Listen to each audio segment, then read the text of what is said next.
আকাশবাণী খবর পড়ছি অর্ক সেন। প্রথমে বিশেষ বিশেষ খবর। প্রধানমন্ত্রী নরেন্দ্র মোদী বলেছেন, ভারতের মজবুত অর্থনীতি বিকশিত ভারতের দৃষ্টিভঙ্গিকে কার্যকর করার ক্ষেত্রে গুরুত্বপূর্ণ স্তম্ভ হয়ে উঠেছে। তিনি ভিডিও কনফারেন্সিংয়ের মাধ্যমে বাজেট পরবর্তী এক ওয়েবিনারে অংশ নেন। ইসরায়েল মার্কিন যৌথ বাহিনী এবং ইরানের মধ্যে সংঘাত আরও তীব্র হয়ে উঠেছে। পশ্চিম এশিয়ার ক্রমবর্ধমান সংঘাতের মধ্যেই হোয়াইট হাউসে আজ জার্মান চ্যান্সেলর ফ্রিডরিশ মার্জের সঙ্গে মার্কিন প্রেসিডেন্ট ডোনাল্ড ট্রাম্প সাক্ষাৎ করবেন। নাগরিকত্ব সংশোধন আইন সিএএ এর অধীনে ভারতীয় নাগরিকত্বের আবেদনের বিষয়ে সিদ্ধান্ত নেওয়ার জন্য কেন্দ্র পশ্চিমবঙ্গে আরও দুটি কমিটি গঠন করেছে। আজ রঙের উৎসব দোলযাত্রা। ফাল্গুনী পূর্ণিমায় ঋতুরাজ বসন্তের আবাহনে সাধারণ মানুষ মেতে উঠেছে রঙের খেলায়। ভারত আজ বার্মিংহ্যামে অল ইংল্যান্ড ব্যাডমিন্টন প্রতিযোগিতায় তাদের অভিযান শুরু করছে। আসছি বিস্তারিত খবরে। প্রধানমন্ত্রী নরেন্দ্র মোদী বলেছেন, ভারত তার মজবুত অর্থনীতির মাধ্যমে গোটা বিশ্বের নজর কেড়েছে। ভিডিও কনফারেন্সিংয়ের মাধ্যমে বাজেট পরবর্তী এক ওয়েবিনারে তিনি বলেছেন, দ্রুত অর্থনৈতিক উন্নয়ন বিকশিত ভারতের দৃষ্টিভঙ্গিকে কার্যকর করার ক্ষেত্রে গুরুত্বপূর্ণ স্তম্ভ হয়ে উঠেছে। এবারের বাজেট পরবর্তী ওয়েবিনারের মূল ভাবনা ছিল অর্থনৈতিক বৃদ্ধিকে স্থিতিশীল ও শক্তিশালী করা। এ প্রসঙ্গে তিনি বলেন, বিশ্ব আজ নির্ভরযোগ্য অংশীদার খুঁজছে। এক্ষেত্রে ভারত মূল চালিকা শক্তি হয়ে উঠেছে। मैन्युफैक्चरिंग, लॉजिस्टिक्स, हमारे एमएसएमई, लघु उद्योग, कुटीर उद्योग, इतना ही नहीं हमारे छोटे बड़े शहर, ये अर्थव्यवस्था के पिलर्स के तौर पर दिखने में तो अलग अलग लगते हैं, लेकिन वे सभी इंटरकनेक्टेड है। जैसे मजबूत मैन्युफैक्चरिंग नए अवसर तैयार करती है और इससे निर्यात में बढ़ोतरी होती है।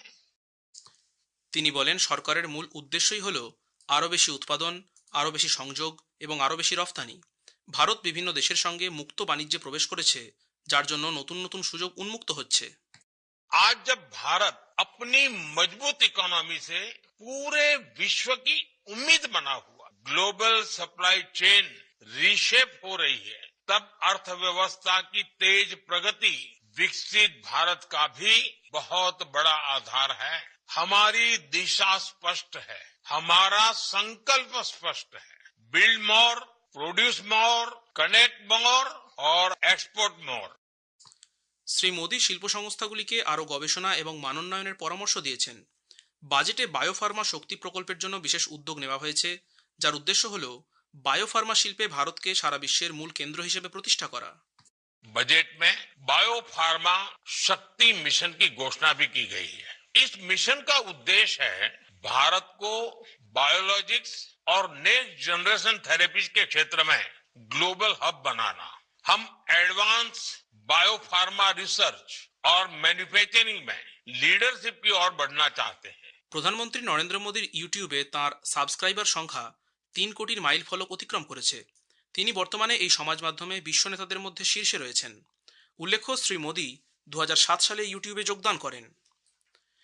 ইরান এবং ইসরায়েল মার্কিন যৌথ বাহিনী নতুন করে ক্ষেপণাস্ত্র ও ড্রোন হামলা শুরু করায় পশ্চিম এশিয়ায় সংঘাত তীব্র হয়ে উঠেছে। ইরান সমর্থিত সামরিক গোষ্ঠী সংযুক্ত আরব আমিরশাহী, কুয়েত এবং বাহরিন সহ পশ্চিম এশিয়ার একাধিক দেশে মার্কিন ঘাঁটি লক্ষ্য করে আঘাত হেনেছে। অন্যদিকে যুক্তরাষ্ট্র ও ইসরায়েল তেহরানে একাধিক সামরিক ঘাঁটিতে হামলা চালিয়েছে। এদিকে মার্কিন রাষ্ট্রপতি ডোনাল্ড ট্রাম্প জানিয়েছেন, মার্কিন যুক্তরাষ্ট্রের লক্ষ্য হল ইরানের ক্ষেপণাস্ত্র ক্ষমতা ধ্বংস করে দেওয়া। এছাড়াও তারা যাতে পারমাণবিক অস্ত্র তৈরি করতে না পারে তাও নিশ্চিত করা ওয়াশিংটনের উদ্দেশ্য। মার্কিন রাষ্ট্রপতি আবারও হুঁশিয়ারি দিয়ে বলেছেন, ইরানে এখনও আসল অভিযান শুরু হয়নি। প্রয়োজনে সেদেশে মার্কিন সেনা পাঠাতে তিনি দ্বিধা করবেন না। এদিকে মার্কিন বিদেশ সচিব মার্কো রুবিও বলেছেন, ইরানকে কঠোর শাস্তি দিতে তাঁর দেশ প্রস্তুত। এই অভিযান শেষ হলে গোটা বিশ্ব আরও নিরাপদ হয়ে উঠবে। ইসরায়েলের প্রধানমন্ত্রী বেঞ্জামিন নেতানিয়াহু বেইট সেমেস পরিদর্শন করার পর সাধারণ মানুষের সঙ্গে মতবিনিময় করেন। তিনি বলেন, মার্কিন যুক্তরাষ্ট্র এবং গোটা বিশ্ব ভয়ঙ্কর বিপদের মুখে পড়েছে। অপারেশন রোরিং লায়ন এই পরিস্থিতির মোকাবিলায় চেষ্টা চালাচ্ছে। এদিকে ইসলামিক রেভলিউশনারি গার্ড জানিয়েছে, তাদের সর্বোচ্চ নেতা এবং শীর্ষ আধিকারিকদের সাম্প্রতিক মৃত্যুতেও ইরানে তেমন কোনো ক্ষতি হয়নি, বরং তারা আরও শক্তিশালী হয়ে উঠেছেন। তাদের শত্রুরা বিশ্বে কোথাও নিরাপদে থাকতে পারবেন না বলেও হুঁশিয়ারি দিয়েছেন তারা।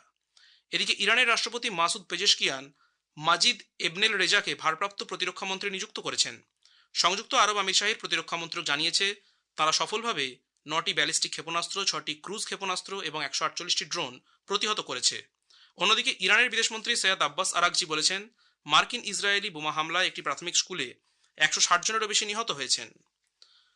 পশ্চিম এশিয়ায় ক্রমবর্ধমান সংঘাতের মধ্যেই আজ ওয়াশিংটন ডিসির হোয়াইট হাউসে জার্মান চ্যান্সেলর ফ্রিডরিশ মার্টজের সঙ্গে মার্কিন প্রেসিডেন্ট ডোনাল্ড ট্রাম্প সাক্ষাৎ করবেন। উভয় নেতার মধ্যে আলোচনার পর ওভাল অফিসে একটি দ্বিপাক্ষিক বৈঠক হবে। মার্কিন যুক্তরাষ্ট্রের সেন্ট্রাল কমান্ড জানিয়েছে তাদের ধারাবাহিক অভিযানে ইসলামিক রেভলিউশনারি গার্ড ইরানের প্রতিরক্ষা ক্ষমতা, ক্ষেপণাস্ত্র ও ড্রোন উৎক্ষেপণ কেন্দ্র, সামরিক বিমান ঘাঁটি ধ্বংস করেছে। সমাজ মাধ্যমে এক বার্তায় জানানো হয়েছে এই অভিযানে মার্কিন যুক্তরাষ্ট্রের 6 সেনা নিহত হয়েছেন। মার্কিন বাহিনী সম্প্রতি তাদের আরও 2 সেনার দেহ উদ্ধার করেছে।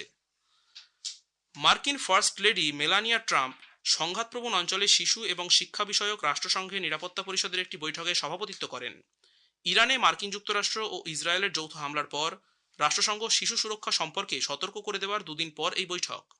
মেলানিয়া ট্রাম্পের কার্যালয় জানিয়েছে সংঘাতপ্রবণ এলাকায় শিশু, প্রযুক্তি এবং শিক্ষা শীর্ষক এই বৈঠকে সহনশীলতা এবং বিশ্বশান্তির লক্ষ্যে শিক্ষার ওপর জোর দেওয়ার কথা বলা হয়েছে। মেলানিয়া ট্রাম্প বলেছেন, সমাজের মধ্যে জ্ঞানের মূল্যায়ন যথাযথ হলেই স্থায়ী শান্তি অর্জন করা সম্ভব হবে। Peace does not need to be fragile. Enduring peace will be achieved when knowledge and understanding are fully valued within our all societies. The value placed on education by nations' leaders shape the core of their country's belief system. পশ্চিম এশিয়ার অশান্ত পরিস্থিতির মধ্যেই আজ Dubai থেকে air ইন্ডিয়ার প্রথম বিমান নতুন দিল্লিতে অবতরণ করেছে। সমাজ মাধ্যমের এক বার্তায় এয়ার ইন্ডিয়া জানিয়েছে বিমানটিতে 149 জন যাত্রী ও 8 জন ক্রু সদস্য ছিলেন। টানা 5 দিন সংঘর্ষের পর আফগান বাহিনী ডুরান্ড লাইনে সীমান্তবর্তী গুরুত্বপূর্ণ পাকিস্তানের সামরিক চৌকিগুলি নিজেদের নিয়ন্ত্রণে এনেছে। আফগানিস্তানের প্রতিরক্ষা মন্ত্রক জানিয়েছে সেদেশের অভ্যন্তরে পাকিস্তানি বিমান বাহিনীর সাম্প্রতিক বিমান হামলার পর আফগান সেনারা পাকিস্তানি ঘাঁটিতে হামলা চালায়। কান্দাহার প্রদেশে একাধিক পাকিস্তানি চৌকি দখল করা হয়েছে বলে আফগান আধিকারিকরা জানিয়েছেন। নাগরিকত্ব সংশোধন আইন সিএএ এর অধীনে ভারতীয় নাগরিকত্বের আবেদনের বিষয়ে সিদ্ধান্ত নেওয়ার জন্য কেন্দ্র পশ্চিমবঙ্গে আরও 2টি কমিটি গঠন করেছে। একটি গেজেট বিজ্ঞপ্তিতে কেন্দ্রীয় স্বরাষ্ট্রমন্ত্রক জানিয়েছে কমিটির শীর্ষে থাকবেন ভারত সরকারের ডেপুটি সেক্রেটারির পদমর্যাদার নিচে নয় এমন একজন আধিকারিক। এই আধিকারিককে মনোনীত করবেন ভারতের রেজিস্ট্রার জেনারেল এবং আদমশুমারি কমিশনার। বিপুল সংখ্যক আবেদনের দ্রুত নিষ্পত্তির জন্য 2টি অতিরিক্ত প্যানেল গঠনের সিদ্ধান্ত নেওয়া হয়েছে। পশ্চিমবঙ্গে ইতিমধ্যেই এমন 2টি কমিটি রয়েছে। আজকের প্রসঙ্গ অনুষ্ঠানে আজ শুনবেন বিশেষ আলোচনা বিশ্ব রাজনৈতিক প্রেক্ষাপটে ভারত। অধ্যাপক ইমন কল্যাণ লাহিড়ীর সঙ্গে কথা বলেছেন কল্যাণ লাহা। আকাশবাণী সংবাদ বিভাগ প্রযোজিত অনুষ্ঠানটির প্রথম পর্ব শুনবেন আজ রাত 8টায় গীতাঞ্জলি ও আকাশবাণী সংবাদ সোশ্যাল মিডিয়া প্ল্যাটফর্মে। দ্বিতীয় তথা শেষ পর্ব শোনা যাবে রাত 9:30টায় গীতাঞ্জলি ও আকাশবাণী সংবাদ সোশ্যাল মিডিয়া প্ল্যাটফর্মে। খবর শুনছেন আকাশবাণী থেকে। আমাদের সংবাদ শোনা যাবে ইউটিউব চ্যানেল আকাশবাণী সংবাদ বাংলা, ফেসবুক ও ইনস্টাগ্রাম আকাশবাণী সংবাদ কলকাতা এবং এক্স হ্যান্ডেল AIR নিউজ কলকাতাতে। আজ রঙের উৎসব দোলযাত্রা।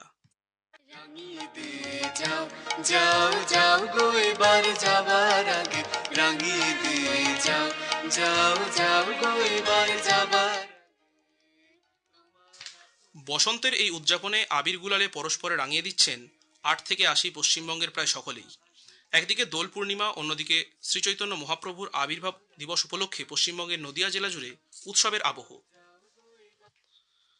চলতি বছরের প্রথম পূর্ণ চন্দ্রগ্রহণ হতে চলেছে আজ। বিকেল 3:20 গ্রহণ শুরু হয়ে শেষ হবে 6:48। পূর্ণ চন্দ্রগ্রহণ স্থায়ী হবে 4:34 থেকে 5:33 পর্যন্ত। চাঁদ ওঠার সময় দেশের পশ্চিম অংশের কিছু জায়গা ছাড়া প্রায় সব জায়গা থেকেই এই গ্রহণ দেখা যাবে। ভারত আজ বার্মিংহ্যামে অল ইংল্যান্ড ব্যাডমিন্টন প্রতিযোগিতায় তাদের অভিযান শুরু করছে। 5টি বিভাগে 12 সদস্যের ভারতীয় দল এবারের প্রতিযোগিতায় অংশ নিচ্ছে। মার্কিন ইরান সংঘর্ষে উপসাগরীয় অঞ্চলে বিমান পরিবহন বন্ধ হয়ে যাওয়ায় ভারতের দুবারের অলিম্পিক পদকজয়ী PV সিন্ধু প্রতিযোগিতায় অংশ নিতে পারবেন না। সিন্ধুর অনুপস্থিতিতে লক্ষ্য সেন ভারতকে নেতৃত্ব দেবেন। পুরুষদের সিঙ্গলসের লক্ষ্য সেন আজ বিশ্বের প্রথম স্থানাধিকারী চীনের শি ইউকির বিরুদ্ধে খেলবেন। শেষ করার আগে খবরের বিশেষ কিছু অংশ আরও একবার। প্রধানমন্ত্রী নরেন্দ্র মোদী বলেছেন ভারতের মজবুত অর্থনীতি বিকশিত ভারতের দৃষ্টিভঙ্গিকে কার্যকর করার ক্ষেত্রে গুরুত্বপূর্ণ স্তম্ভ হয়ে উঠেছে।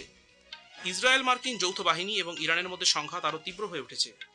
নাগরিকত্ব সংশোধন আইন CAA এর অধীনে ভারতীয় নাগরিকত্বের আবেদনের বিষয়ে আজ সিদ্ধান্ত নেওয়ার জন্য কেন্দ্র পশ্চিমবঙ্গে আরও 2টি কমিটি গঠন করেছে। আজ রঙের উৎসব দোলযাত্রা। খবর শেষ হলো, এরপরই শুনুন স্থানীয় সংবাদ।